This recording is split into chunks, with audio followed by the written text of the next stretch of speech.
right.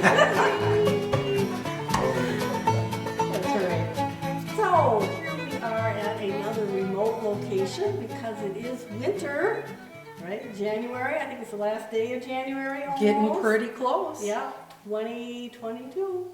And we have a special guest. Ta-da! We have another, this will be part 2 of Ask Dr. Bert Hodus.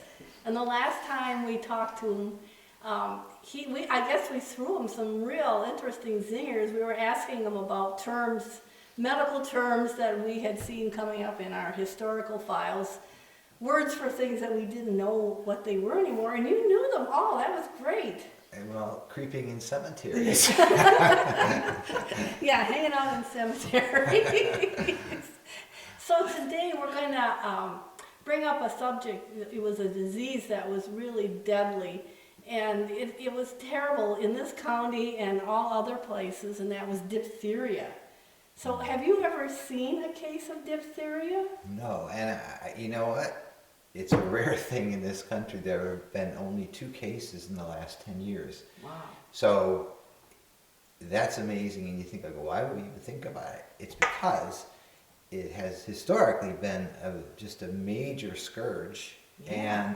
and particularly it would slam little kids. Yeah. And that was the tragedy of it. And I know that in the past people were kind of used to children dying, under age 5. It was common, it was heartbreaking to families, but it wouldn't be rare at all to lose 3 kids out of 10. And that was just something that was accepted and was normal.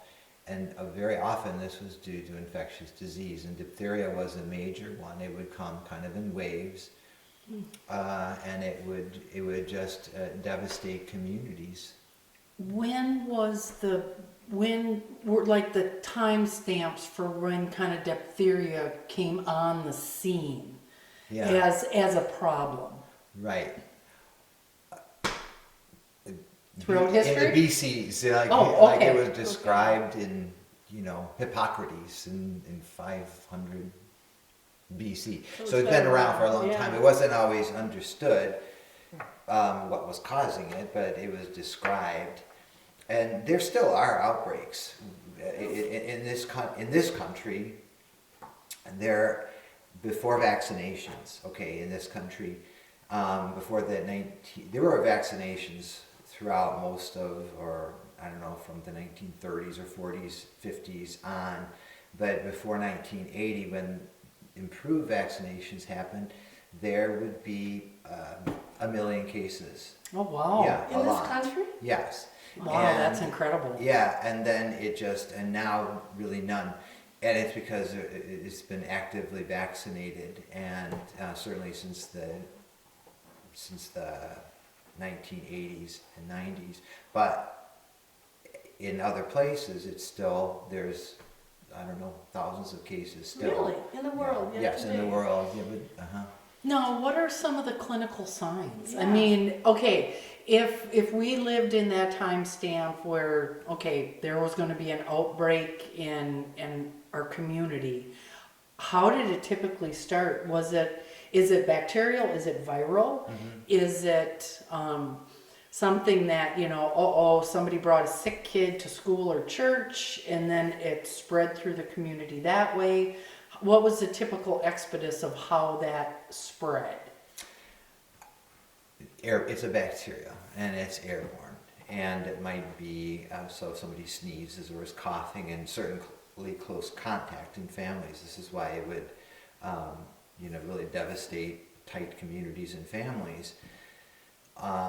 And they would come on like a lot of infectious diseases, with a fever and a sore throat, and then in a few days, in 4 or 5 days, I think probably, you would develop a very sore throat, and it would tend to swell up the throat and down into the bronchioles a little bit in severe cases. And this is the thing, is that there are antibiotics that can kind of arrest it, but before antibiotics, before the 50s,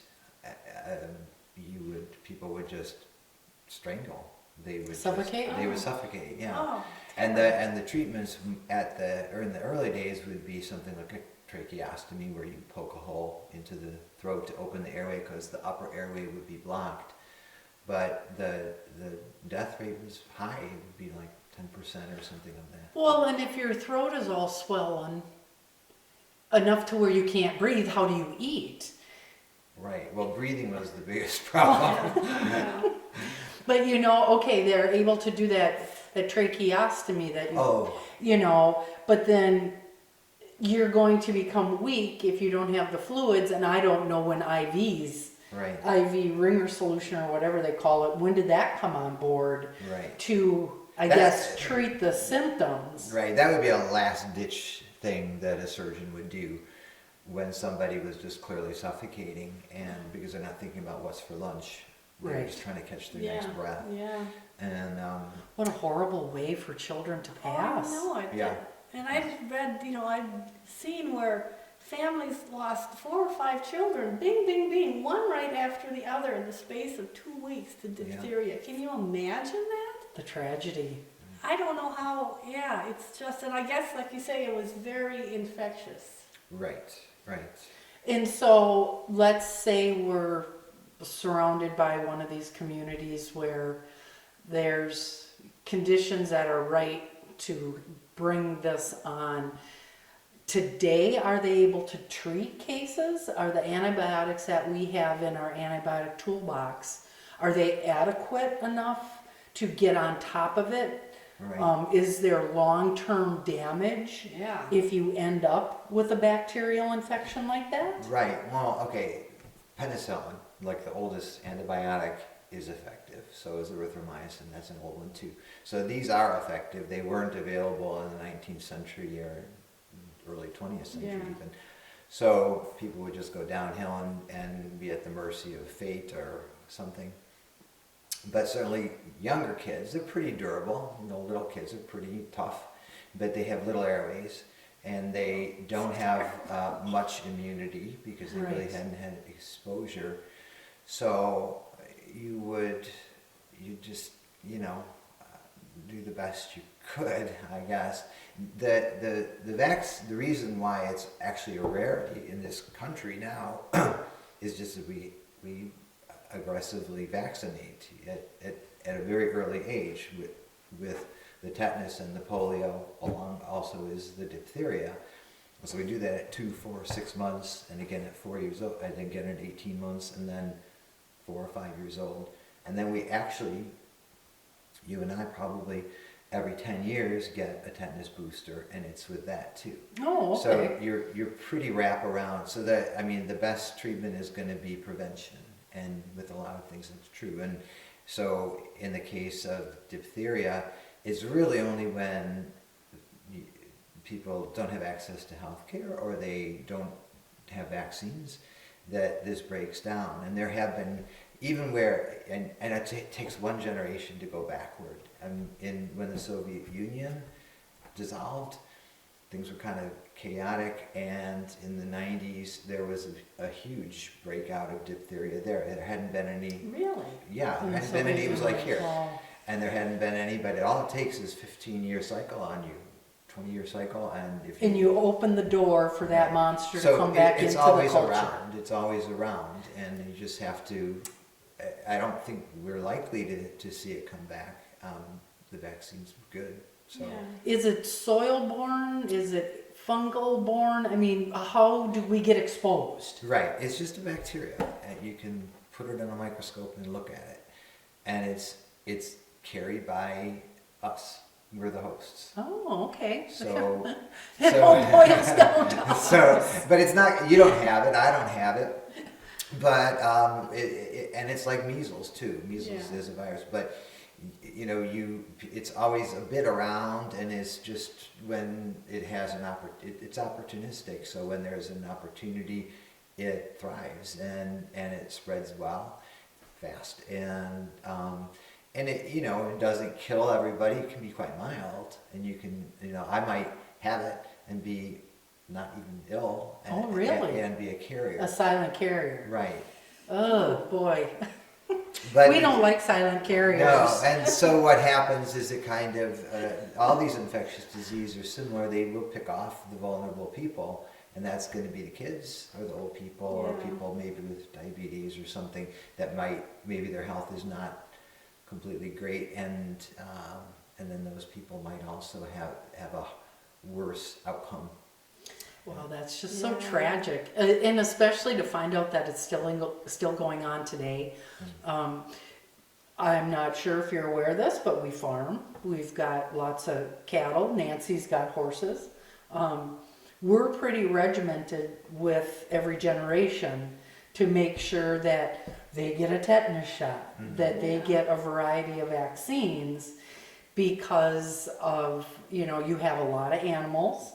And even though we intensively graze and we outwinter, so they've always got clean, fresh air so that they're not breathing in an unclean environment. It's still that, an ounce of prevention is worth 25 pounds a cure. And, an animal is worth a lot of money, when they sell them to Yeah. market or what have you.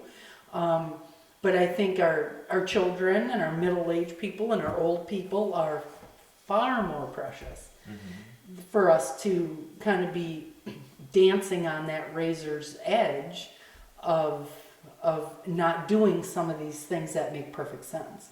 Because you pick up the newspaper now and there is kind of a movement away from really a lot of the childhood vaccines that everyone has had in the past.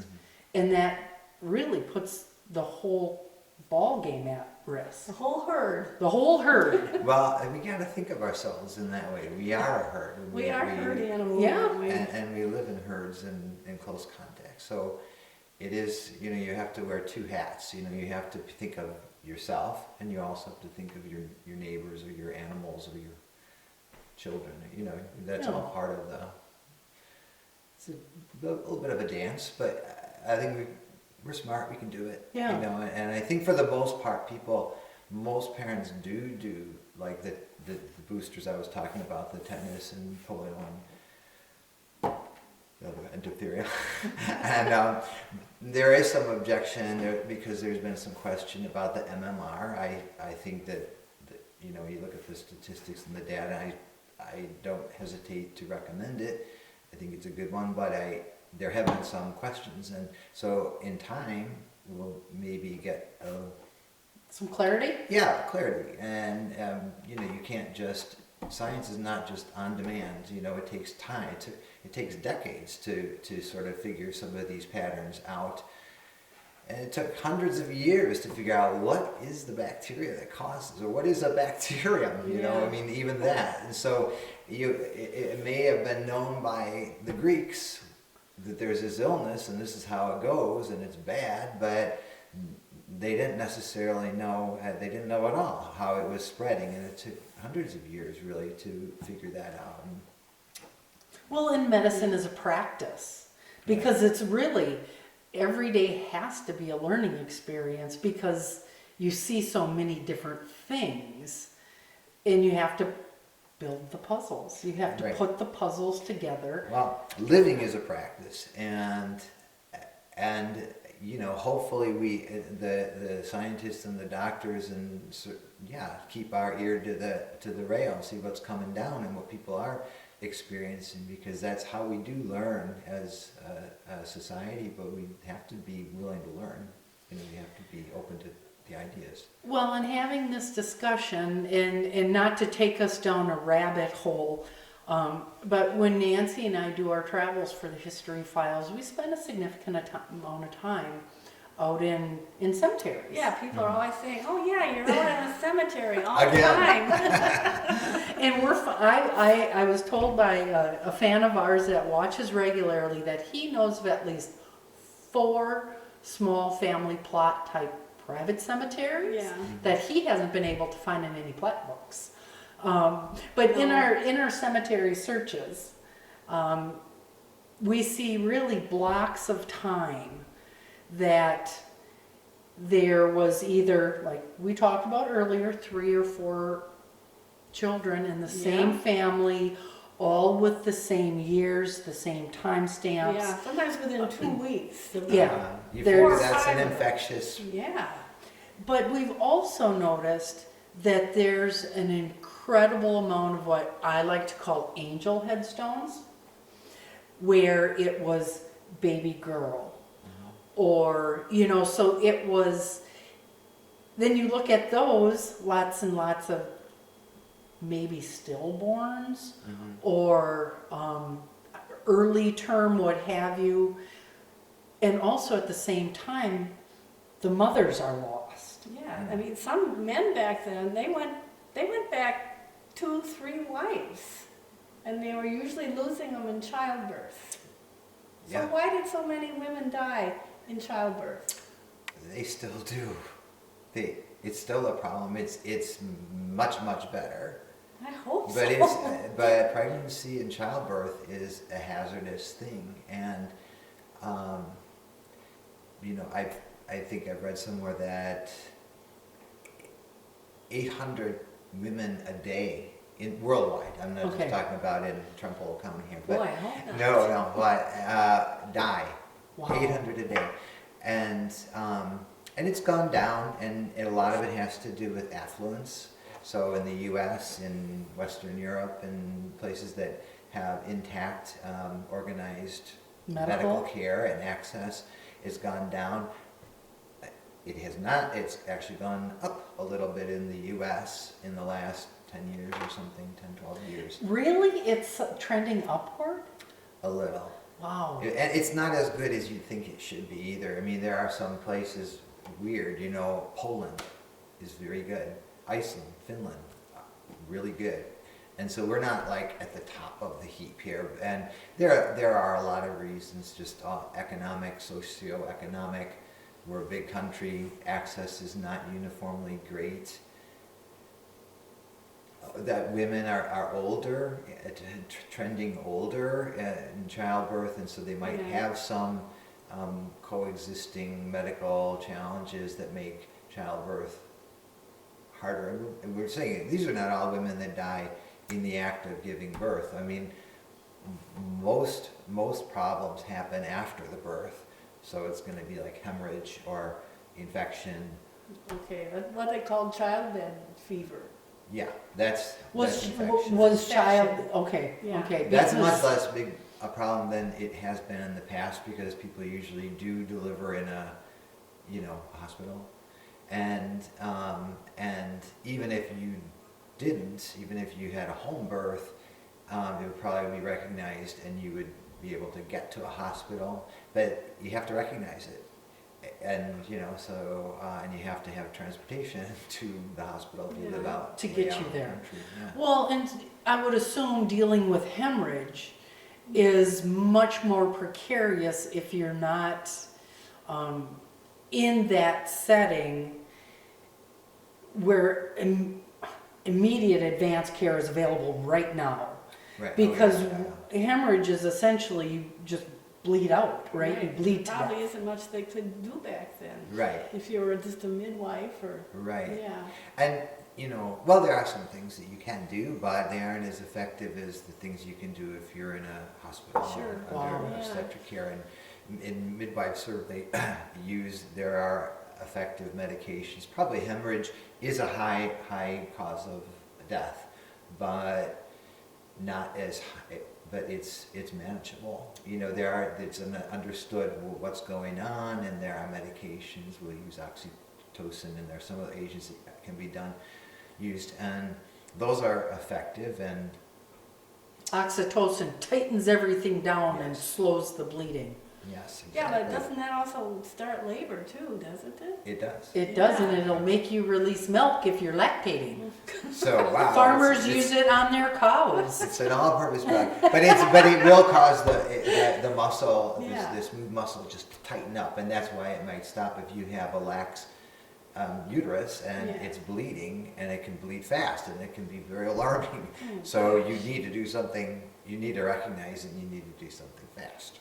Well, Wow. now on the other hand, okay, this is women that died, in childbirth, and this was dangerous, okay. But what about women that went on to have large families, like 9, 10, 11, Right. 12 kids. That couldn't have been healthy either. Well, but is there childbirth with every individual baby, whether it's 2 or 20, doesn't necessarily mean it's a walk in the park, does it? No.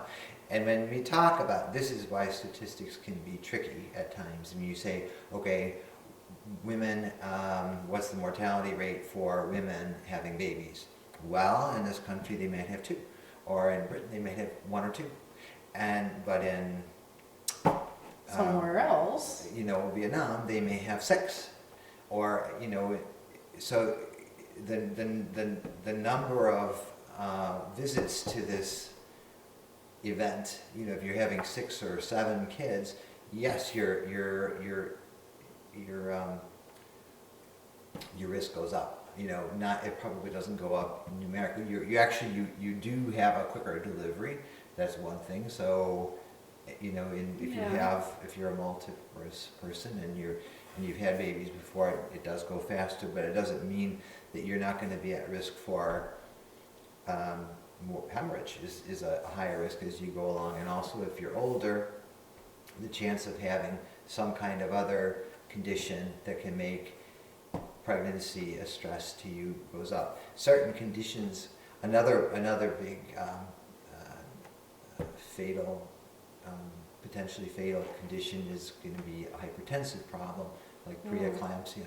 And that's blood pressure issues. Right, and that tends to be a little bit more common with a first pregnancy. Oh, really? Yeah, or a first partner. If you have a baby and then have a new partner, it also is slightly higher. Don't know why that is. Don't ask me Wow. why. I don't know if anybody understands it, but I don't. But that too, and that can be, if you're a doctor, that can be very alarming too. As the blood pressure goes up, but that's also manageable. I mean, in a tertiary setting like a hospital, you have tools in your toolkit, and you have to recognize it. You have to see what's going on, and because it can be fatal and rapidly so. So. Now, in the early days, now if you go through the pregnancy process, there's lots and lots and lots of doctor visits, there's blood tests, You're monitored. they keep an eye, ABC, they're watching for all the signs. In the olden days, outside of the veterinarian, were there medically trained doctors that could, oh, wait a minute, this is a breech birth, and did they do things like early C-sections? Some of the technology has made it possible to bring some sense to that management. There's absolutely nothing wrong with an old-fashioned midwife or a new-fashioned midwife doing the prenatal care. The prenatal care is the most important thing, though, and because there are different tasks that we try to get done at different times in the pregnancy. Everybody gets an ultrasound now, so if there's a breech baby as you're nearing the due date, you got to deal with it. You have to figure out how you're going to manage that. And so there is a lot, and also if there's a placenta that's deteriorating, because a placenta is not built forever, and maybe at the end of the 3rd trimester, the placenta starts to show signs of Undue age? it's just like it starts to deteriorate. Not every placenta is built the same. No, they're all different, unique. And so, or if another thing that's done is blood testing or if the mother comes in and says, I'm itchy. This is early in my career, it was just understood, pregnant women get itchy, don't know why. But we do know why. Oh. No, we do. And there's a condition called cholestasis, and it has to do with, there's some hormonal changes, I think, is at the base of it, and it affects the gallbladder, and then that affects the liver, and you have elevated bilirubin in the mother's blood, which doesn't actually hurt the mother except it makes her itchy, but it does have an adverse effect on the baby. And it can cause respiratory problems or baby distress or a placental failure. So in that case, you would time an early delivery. You usually around 37 weeks, or Okay. if you can do that. So in that case, you'd induce, Wow. just for the safety of the So much information. That is just incredible. Just turn it off and we'll continue here. There we. Now, I hate to keep bringing this up, but Mary's, was it your grandfather that had the 22 kids? Two, Oh wi- my two, gosh. two wives. But two wives. Two wives. But still, 10 and 12. how big was the dinner table? A span. It had to be huge. I don't know how he remembered all their birthdays and everything. Yes. Or maybe he Or didn't. even names. Yeah. And Vitus Compa has paperwork on all 22 of them. And so it's documented. And the rare thing about that, he did lose wife number 1 in the birth of a child, But that was like, was that number 10? 10. Yeah. And then in comes new wife and 12 more. Yeah. And Vito Rec, and I'll tell you, people, probably everybody in this county is probably related to Vito Rec in some form. Yes, and they all survived. I do believe the youngest one that passed of the 2 families was like 17 or 18 years old. So they all survived childhood Yeah, that's, or birth. They all survived birth. I mean, and you know, the pioneer women and the women who first settled in Trempealeau County, you know, there wasn't even just a hop, skip, and a jump. There wasn't a hospital in Arcadia and one in Whitehall and no, or one in probably New City even and a one in doctor New Whitehall. around. You Yeah. know, how did people have access? I mean, even if there was a hospital in Arcadia and you live here, and you got a horse and a wagon do you know those roads are like? And in certain conditions, like in January. in a blizzard, you hope that those women all had spring babies. Ah, Right. I'm just so happy I live in this century. And I just think that physically having 10 babies or so, that must have been really physically hard on you. I mean, Well, your it's got to body pull a lot of parts. calcium out of your bones, Oh, doesn't it? Oh, yeah. Sure. I mean, because you're bringing, really, a baby is bone and muscle and cartilage, and all those things are fed.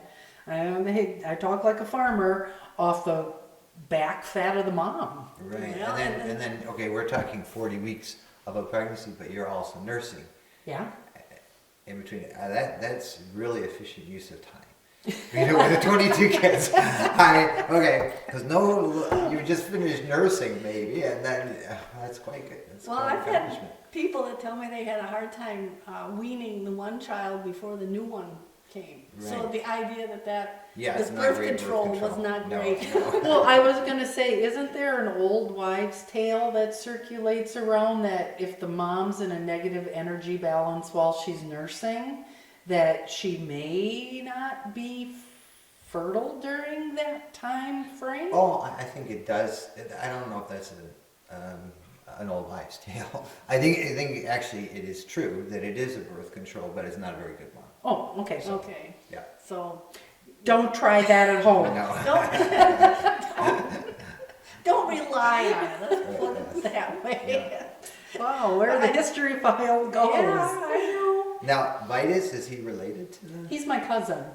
He's just a historian. I mean, I know. Yeah, I know. Yes, yeah. and Vitus is my cousin. My grandmother's, if I got this correct, my grandmother's mother and Vitus's mom were on opposite age of the 12. So my great grandmother, they were sisters. She was the oldest, and Vitus's mom was the youngest. yeah, and that you know, when you're doing genealogy, sometimes that really messes up things because maybe by the time number, 10 or 12 was born, number 1 had already grown up, married, and had kids of their own. It makes it complicated. Yeah, it really would. It does, You start to disbelieve it. You're like, this can't possibly be true. some overlap overlapping of generations. Well, anyway, we just, like we say, when we're hanging out in cemeteries, that's usually the really sobering thing when you see all these women that died apparently in childbirth or soon afterwards. Yeah, it just invites you to construct a narrative about it, and you start to think, what happened here, you know? Yeah. And there are stories. We probably don't learn them, but Well, and But then, we see them when we're out there, and there's so many. And it would be one thing if it was one cemetery here, one cemetery there, but it's really cemeteries that have older stones that are in good shape. very common. There's this narrative of these families, and then you have the husband who probably has other children that are left behind.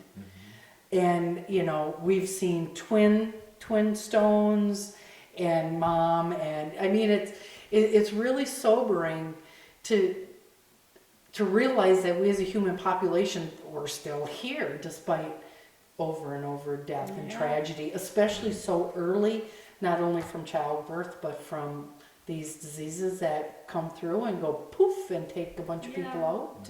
And I've heard of cases back then when people would die from, maybe they cut their hand on a paring knife, and the next thing you know, they had blood poisoning and they Sepsis. died. yeah, That doesn't happen anymore, I guess, hopefully. not as often. No. Gangrene, Yeah, right? oh yeah, no, there are staph infections that are difficult to treat, right. that are resistant, you know, to the antibiotics. Yeah. That'll be the next hurdle. My mother was a nurse during World War II, and she always talked about how the antibiotics changed everything. Oh sure. Yeah, that made such a huge difference in being able to bring these guys through. Home, Yeah, Yeah. to keep them alive. Wow. It's just amazing. Well, I have another question. What are chilblains? Chilblain is like mild frostbite. Mild frostbite. Right. So frostbite is deep, and it does permanent damage to some of the structures of the dermis of your often hands, sometimes your nose. It breaks all the cells, right? When it freezes? It does damage to the nerves and the blood vessels, and sometimes that can be permanent, and then your response to cold in that damaged part is poor. Yeah, I've heard that. So chilblains is sort of a low level of frostbite. Because I remember reading people talking about their chilblains. You know, they had such problems with chilblains, especially back when a lot of the old one-room school teachers talked about having chilblains, because lots of times there wasn't any basement, there wasn't any insulation. right. Yeah, so, and they weren't wearing our nice fuzzy warm boots like we have Yeah, now. I mean, Boots and gloves, yeah. and then a lot of the apparel that we have now is just, I mean, you can go out into it's been really cold, Yeah. and then you can go out into the really cold weather and, just be relatively comfortable. Yeah. But you shouldn't be secure, because if a snowstorm or something sneaks up on you and you get lost in the woods, you can still freeze. Yes, and exposed parts, of course. So Yeah. your nose and your ears and your face and your dog. And then another question was quinsy. Have you ever heard of quinsy? People talked about I have, no. having quinsy. So no one has come to you recently with quinsy. That's another one of those crazy words you pull up. I mean, it might have been in a John Eyre or a Jane Eyre novel or something. I don't know. What does it relate She to? pulled it out of great grandma's cookbook, and there's probably a porridge that'll make it better. I've seen it in old newspaper articles, people I mean- having a problem with quinsy. It's like, what in the... Do they mean the person Quincy? No. No, is it a problem with breathing or like I'm heart asking failure? you. Oh, I wonder. It sounds a little like a breathing problem, or it might be like a edema problem. I'm thinking it has something to do with flaccid something or other. You know what it sounds like to me? It sounds like to me that may lead into another episode of Conversations with Dr. Yeah, Bird. we have to look into quinsy. And Maybe then well. I've got another one that I was reading about back in the 1870s, 80s, and the 1890s. people went to places where there were mineral springs. Uh-huh. And that was very trendy. There had been a mineral springs in Arcadia. Really? No Yes, way. a huge one. And then there had been one down in Galesville where Arctic Springs is. And they would advertise the water, they would bottle it or sell it, and they would get local people to testify to, the good from drinking this water. And the one guy said he highly recommended it for torpid liver. Torpid liver. Torpid liver. Okay. Torpid liver. The liver gets blamed for so many things. It's a bad rap. Poor liver. But torpid liver, so like a sluggish liver? I don't know. Oh, sounds like Torpid. again, that sounds like Yeah, it a does- quinsy liver. It does sound sluggish though. It does sound torpid, sluggish. doesn't it? I don't know. I mean, there have been liver. I have some bottles in my barn that are like liver cures and kidney cures, and these internal organs. I mean, they're complex too, and so then the liver is one of its jobs is to sort of cleanse the blood, and I mean these mineral waters and cures that people would sometimes be peddling. They might have been harmless. Hopefully they didn't have arsenic in them. I don't know. Well, I'm wondering about like Giardia and Campylobacter. Those 'Cause are real. You can get those in water, can't you? Oh yeah, you can. Yeah, and so if everybody's headed down to, because if people are in the mineral springs, because That's like, one thing. right, Oh, you mean like bathing? right. Yeah. No, they were drinking it. They were selling tinctures then, right? Well, Just the bottled water? I think it was the whole experience because people would come and stay in these resorts or hotels. Oh, okay. And while they were there, they would drink a lot of this water. And I just think it was something that it was trendy and people could do it, especially women, because at that time, if you had money, your clothes were kind of restrictive, Oh, yeah. You couldn't run around a whole lot, and lots of times they had the courses, which wasn't real healthy either. But you could go to these mineral spring places and drink water and sit in the shade and maybe walk around a little bit. It was very Wow. trendy. I bet it was fun just to get away from those kids. Yeah. 22 of them. I don't know if that was the women. Mama needs a day off. We're going down to Galesville. I mean, there have been, spring-fed mineral water, hot springs, a lot of things. I don't think that's been in Trempealeau County, but those continue to be popular. Yeah. People do. Sometimes they feel different. That's if it has a lot of minerals. This is out of my ken here. Okay, I'm just talking. But I mean, if it has minerals in it, it feels different. If you're in a pool that is chlorinated versus there's something else you can use. Starts with the B. That goes into the water to Yeah, clear like it out. it's like Okay. Like an Epsom Chlorine. salt kind of a thing? or even Epsom salt. It feels different. It feels more slippery, kind of. Yes. Oh. And I'll bet it's water is pretty refreshing and pretty cleansing just to be in. Do mud baths pull the poison out of your body? I think they dry your skin. Gives you that pink fly. But how would I know if I had torpid liver? I mean, what would be the symptoms? That is one of those. That's not really a real current description. But torpid liver would be having to do with like being tired or low energy. Well, I have days like that. Well, I think we all do, but That's from a different disease called AIDS. They haven't figured out a cure for that one No, I yet. suppose not. They can get rid of some of the signs of it with blowfish poison. and mud baths and so mud- forth. Yeah, and in Europe, it's still very popular to go to these spas where they have the hot mineral waters and people bathe in it. Well, in the Orient too. Yeah, it's very popular. It used to be popular, and it still is. It's like people seek it as a cure and a rest, and lots of times they say they have liver problems, so they're. So I'm not sure. And I'll bet that if you're drinking a lot of water, whether it has specific minerals in it. The water has good hydration, and that's good for your liver. Yeah. So and they're probably not drinking a lot of alcohol, so that's good for your liver. Yeah. Just- Well, yeah. Drink more water. Yeah, and so I guess if I feel really tired, then I need to worry that maybe my liver is getting torpid. No, I think what we should do is give you a coupon to go to one of those mineral spas. Or a hot tub. I bet you a hot tub does something similar, although you got the chlorine. Yeah, so it wouldn't be the same thing, I don't think. Well, Mary, do you have any other words or questions for Well, Bert? Well, we got him stuck here between us and he can't get away. He's trapped. Not off the top of my head. I mean, I've learned a whole bunch of new words today.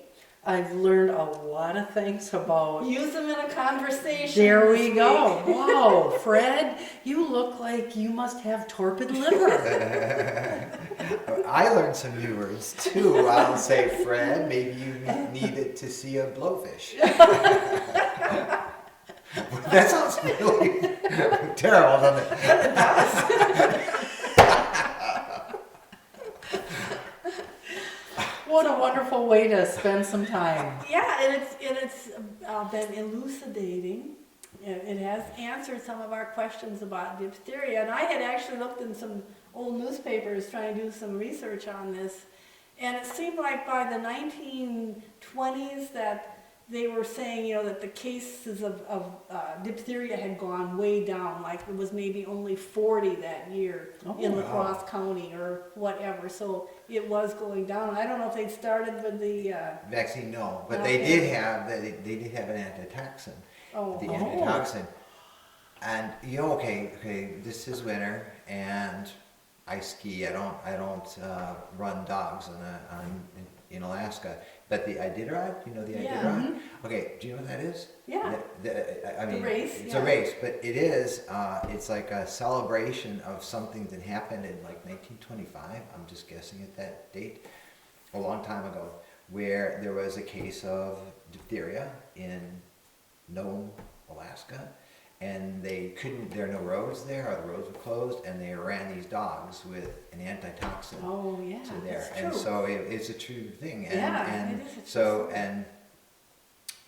and it was pretty effective actually, I think, Yeah. the antitoxin. And that ties in with, if you haven't been watching us all the time, you should be watching our show about the Klondike, when Yes. Mary and I did recently about the history of the big gold rush up to Alaska in 1896, and then it caused more people up there. But yeah, I remember reading about that too, where the only way they could get the toxin or whatever, the antitoxin, was and it was a long ways they had to go, like 600 and some miles with Yeah. with these dog teams. Amazing. Just, Well, and they still run it today. Yeah. the Iditarod, yeah. No, we're a little bit over time anyway, but that's all right because, Nancy's our own boss, and so.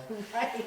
Now, explain a little bit how an antitoxin works. Oh, well, diphtheria bacteria produces a toxin. That's what does damage to... That's what squeezes everything? It does other stuff. It hurts the heart. It can injure the kidneys. It's a neurotoxin. So it's the toxin that actually is doing all the destruction. So you can, if somebody was unfortunate enough to get diphtheria, well, it's too late for a vaccine now. You already got it. So you would get an antitoxin. And that kind of, That sort of neutralizes or blocks it. okay. Yeah. Now, what is scarlet fever? That's strep. Oh, I okay. had that. I think I was one of the Yeah. last people in the county to have it. Yeah, yeah. But and doesn't it affect your heart, or can it affect your it can heart? affect the valves. Yeah. Yeah. Okay. I mean, if you have strep long, that can happen now. That can still Yeah. happen now if it's undetected, if you have strep. And it's why doctors do so many strep tests that are negative. And you think, like, why did you really think I had it? Well, Just in I case. wanted to make sure you did. Sure. Didn't. And because if you have undetected strep or you're a carrier, then it can turn into more serious Yeah. condition where your Wow. heart Like valves are hurt. scarlet fever, or what's the other one? Was it not rheumatism, but it was it came from strep and that you were so sick, like your joints were all sore and everything, and it affected rheumatic fever. Yeah, Yes. rheumatic fever. Right. Yes, and So that's another strep Yeah. that's out of control. Yes. yeah, Wow. and that was, now you don't hear about that anymore, but when I was young, you know, in the 50s, there were still a few people that would get it, Mm-hmm. and it was serious, Mm-hmm. very bad. But you don't hear about it anymore, thank goodness. Yeah. Yeah. Won't it be nice when the day comes and we can close the chapter on all of those terms that wipe out the human population? There would be more. I know, I know. As we've learned rapidly in the last couple of years, when they say the meek shall inherit the earth, that maybe doesn't necessarily mean quiet people. No. It may mean tiny little things that go bump in the night. Yeah, It's all in motion, you know. Nature's in motion, and so we live in it. yeah. And we better be good to Mama Nature or she's going to figure out a way to take us out. That's right. So we want to thank, this is session number 2 with Ask Dr. Bert. And the only thing that he couldn't answer for us today was the quinsy. You'll have to look that up, I guess. And if you know what it is, give a call down to Yeah, the studio let us or, send it through a message and we'll talk about it more. And Yeah, it's going to torment our tranquility.